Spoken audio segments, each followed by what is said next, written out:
I first got this email about this movie and I saw that there was the beautiful Anne Hathaway and the beautiful Jonathan Demme and then the beautiful Robyn Hitchcock. I couldn't figure how come Robyn Hitchcock's in a movie, because you appeared in The Manchurian Candidate, and then I realised, well, wait a minute, Jonathan did Storefront Hitchcock 10 years ago with you. Yeah, yeah. I thought, well, there's the connection. And then I read that good old Jonathan Demme wanted real musicians at this wedding playing their music. And were you surprised when you got this call, this idea that he wanted it to be a completely natural, almost documentary style drama? No, not at all. I mean, that's one of the things I really liked about it. I mean, the script was very intense, and originally it had a kind of happy ending, which I thought let it down. That looked as though it was a sort of concession to a major studio, but they weren't going to have a major studio. We knew that it was going to happen independently. So take out the happy ending, and it all seemed much better, you know, much harsher, I think, as a emotional encounter, you know, and it's pretty harrowing. I don't know what you thought of seeing the film, but it, as soon as Kim walks onto the screen, you just think, oh God, you know, my stomach tightens. And so being in it is great. He just decided to have everything in real time. And another thing I love about the film is that there's no soundtrack. So for instance, when Kim takes the car, goes off, confronts her mother, has that fight with her, and then drives off, obviously completely out of control. Any other movie, there'd have been da da da da da da da da, or you know, the score. Okay, now you do Sinister here. You know, if Jonathan had done it for a big studio, they'd have made him have a soundtrack, I'm sure. But like this, you're able to see it happening. There's nothing telling you how to feel. You just, sometimes the music coincides, like Kim walks upstairs, and when she comes in first and she goes to her sister's room and then puts out the cigarette, and when she goes to Ethan's room, her brother's room, I think, and Zafir and the others are playing they're playing some very somber music in the background, which was probably intentional. I'm sure Jonathan said, okay, we want you guys playing now, you know, but it actually was happening. They were playing out in the garden.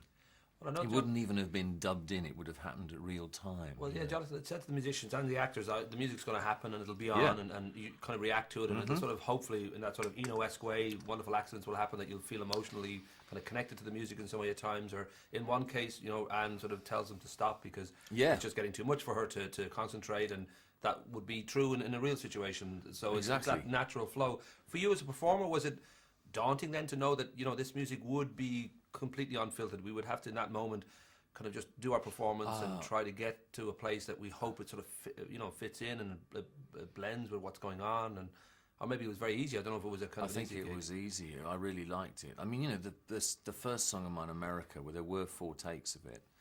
There were 4 takes of the wedding cake being cut and everybody dancing around afterwards. But no, I felt very comfortable with it, really, because it makes it all less self-conscious. It's not a separated thing you have to get right. Everything just happens. It happens all in one go. It's all more believable, you know. That's the thing. I did mention earlier that Jonathan Demme did the documentary which you had 10 years ago, the Storefront Hitchcock, but there's been a documentary last year, the Sex, Food, Death and Insects, and then the EP came off that, Sex, Food, Death and Tarantulas. But you said a wonderful thing. Yeah. During the documentary, of that particular documentary, you said, at heart, I'm a frightened, angry person. That's why my stuff isn't totally insubstantial. I'm constantly deep down inside in a kind of rage.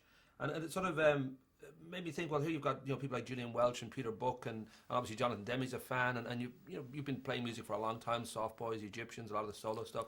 Yeah. And I was thinking, has that made it easier? Because, you know, for a lot of artists to have some kind of recognition, to have some outlet, you know, eases the soul a bit. I don't know whether it's still true that you still feel that rage, and you'd only said this, I guess, last year, so maybe it is still true. I haven't had enough therapy to get rid of it completely, just enough to find it, you know. You know, everybody is at some level of discomfort. You know, even the people you mention. Some people are in more pain than others, and some people know what to do with their discomfort. You know, I mean, I could be playing with my hair. I could be, picking on an E flat or something like that. You know, I could be smoking, except it's illegal to smoke now. There's all these manifestations of what to do with your own dis-ease. For me, I turn it into music, and a lot of other people I know That's how we metabolize. We breathe in life and we breathe out music, and it keeps us sane, and it somehow seems to be good for the environment. You know, like plants take in CO2 and produce oxygen. We take in the anxiety of life and give out music. And I'm, you know, very happy to be able to do that. Well, I know you turned 55 last March, and you're somebody at a point now who has had the retrospectives happen and had box sets happening, and people collect, whether it be from the Egyptian years or whether it be the Soft Boys or your solo material, and even just this year and last year there's been quite a few. There's let me see, I want to go backwards. There's another retrospective, Luminous Groove, which put the Egyptian stuff together. There's quite a few, and I don't know whether when that happens that you kind of realise, well, there's people reissuing your back catalogue, whether it puts everything in perspective, man, whether you feel like Spinal Tap standing in front of the Elvis's gravestone thinking, put it all in No, I perspective. feel like I'm standing in front of my own gravestone, I think. But I'm glad, I'm glad that I'm alive. I'm still alive to see this stuff reissued. I think you always hope that, one of the reasons you do this is because you're hoping to communicate with people who will be there once you've gone. And, but I think, it's great to think maybe someone will put a plaque up on my guitar or something, or there'll be Robyn Hitchcock Strasse or something, but it won't make any difference to me because I won't exist. So I'm very pleased that while I'm still alive, my old stuff is coming out, and people are, on the whole, saying nicer things about it than they did when it came out. It's still there. It's like being an author and having your books in print. And then, hopefully when you're gone, they're still there. You can get all Graham Greene's books. He's gone. You can get Kate Atkinson's books, or Michelle Faber's books, or Rose Tremaine.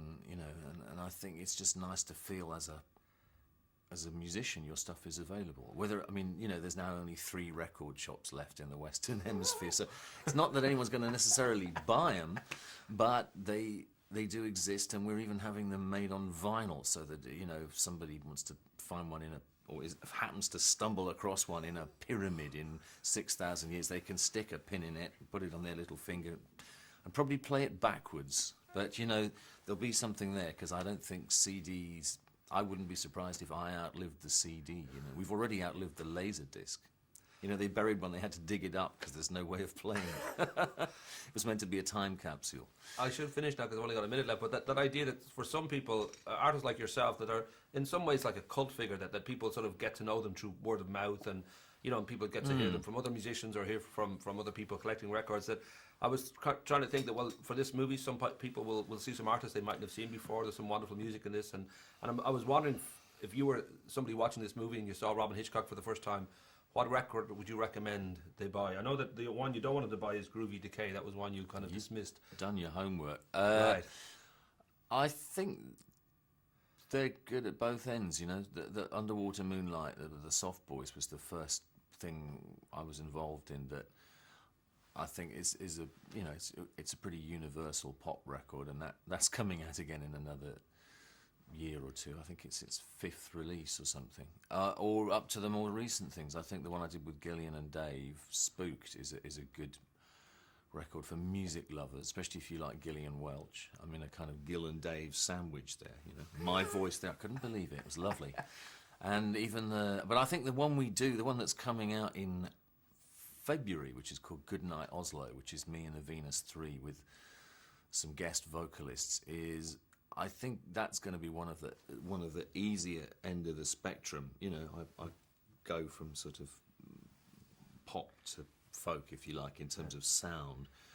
I think that's going to be an easy one to listen to too, and a good one, I think. So. Rock and roll, good starting points.